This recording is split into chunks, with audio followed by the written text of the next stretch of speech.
ces informations avant tout le monde, dès l'enfance même. On nous donnait ces genres d'informations. Et donc, comme moi, je suis liée au chakra source, mon chakra source, c'est le chakra de la communication, donc le chakra de la gorge. Et donc, ben, nous avons une connexion privilégiée avec les archives, ce qu'on appelle les archives akashiques ou l'âme du monde. Et donc, bah, c'est ce qui me permet d'aller canaliser ces informations. Bah, quand j'étais petite, je pensais que tout le monde avait les mêmes capacités. Je pensais que tout le monde, c'était pareil. Personne n'était là pour me donner ces informations.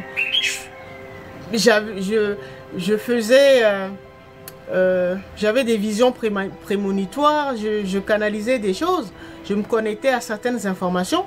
Mais pour un enfant, on a tendance à penser que en fait tout le monde fonctionne de la même manière.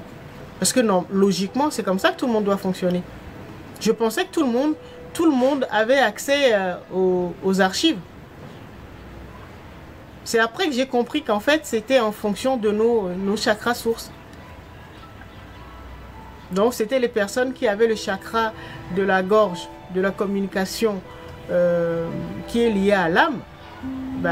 Ce sont ces personnes-là qui ont un accès privilégié aux archives akashiques. Moi, je ne savais pas. C'est pour ça qu'à un moment, comme je ne comprenais pas, on m'a fait comprendre. On m'a tiré les oreilles en me disant,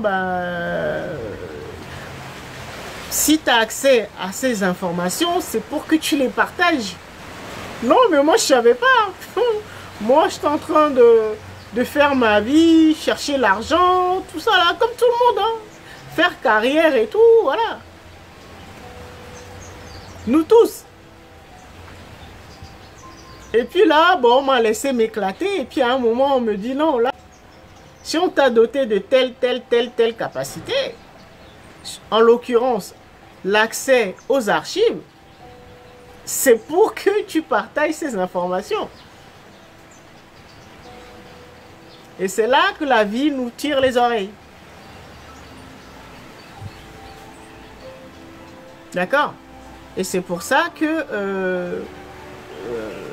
on me demande de commencer ce sujet-là des créateurs.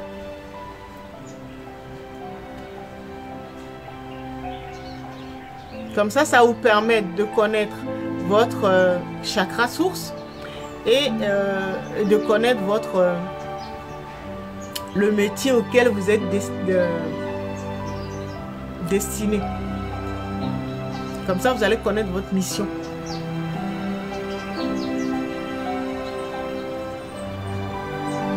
D'accord? Parce que moi, comme vous, hein, moi, je voulais m'éclater. Et puis là, on me dit, mais non, mais non, mais tu dois aller regarder dans les archives et donner les informations. J'ai dit, ah d'accord. Et comme j'étais têtu, je faisais comme si je ne comprenais pas. Là, on me tirait les oreilles. Blocage sur blocage, blocage sur blocage. J'ai dit, oh, tu vas à gauche, on te bloque. Tu vas à droite, on te bloque. J'ai dit, mais c'est quoi? À un moment, j'ai dû crier. J'ai dit, mais j'en ai marre, c'est bon. Maintenant, il faut que vous m'expliquiez. Parce que là, je ne comprends pas. Là, j'ai commencé à m'adresser à mes guides. Et c'est là que ça a commencé. J'ai dit, ah d'accord, ok.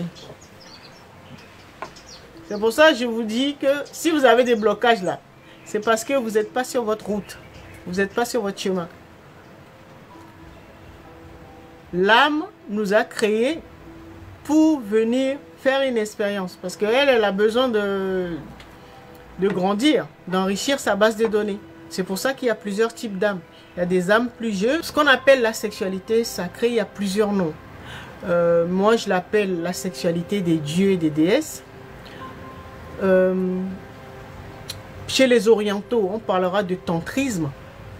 D'accord? Donc il y a des maîtres dans le tantrisme en Orient. Et le terme le plus commun, c'est la sexualité sacrée. D'accord?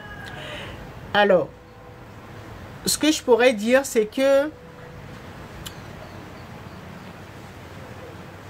dans le dernier live, j'avais touché un mot par rapport à la sexualité sacrée en disant, si vous réussissez, après les soins et tout ça, les soins énergétiques, à reconstituer, à réconcilier votre âme et votre esprit, c'est-à-dire l'homme et la femme qui se trouvent en vous, votre Isis et Osiris intérieur, et que vous retrouvez votre flamme sacrée, qu'on appelle la flamme jumelle, certains appellent âme sœur ou flamme jumelle, que vous allez pouvoir vous guérir mutuellement et donc pratiquer au travers de ce que j'appelais la sexualité sacrée et qui nous permettait de faire les mises à jour, c'est-à-dire comme il y a plusieurs âmes, plusieurs différents types d'âmes, des âmes jeunes jusqu'aux âmes les plus expérimentées, et donc toutes les expériences que toutes nos parties là en fait font, les expériences, les découvertes, la création de nouveaux potentiels, l'activation de telle capacité, tel super pouvoir, et voilà, et ben toutes ces informations là à travers la sexualité sacrée, je vous disais que vous allez pouvoir les avoir, les mettre à jour, donc c'est-à-dire mettre à jour votre base de données. D'accord? Donc comme toutes mes transmissions s'adressent aux âmes expérimentées, parce que les jeunes âmes ne s'intéressent pas à la spiritualité, donc ne vont pas écouter ou les lives ou les vidéos. D'accord? Et donc c'est par rapport à cela que la personne m'avait demandé de parler un peu plus de... Les âmes expérimentées qui pratiquent la sexualité sacrée le font en conscience dans le but de faire descendre la divinité dans le temple. C'est ça la différence entre une sexualité classique, normale, et une sexualité sacrée. Parce que je vous ai dit que la sexualité sacrée se pratiquait en conscience. Donc ça veut dire faire quelque chose en conscience, c'est savoir pourquoi on le fait. C'est-à-dire le but ou le résultat qu'on l'on recherche. D'accord?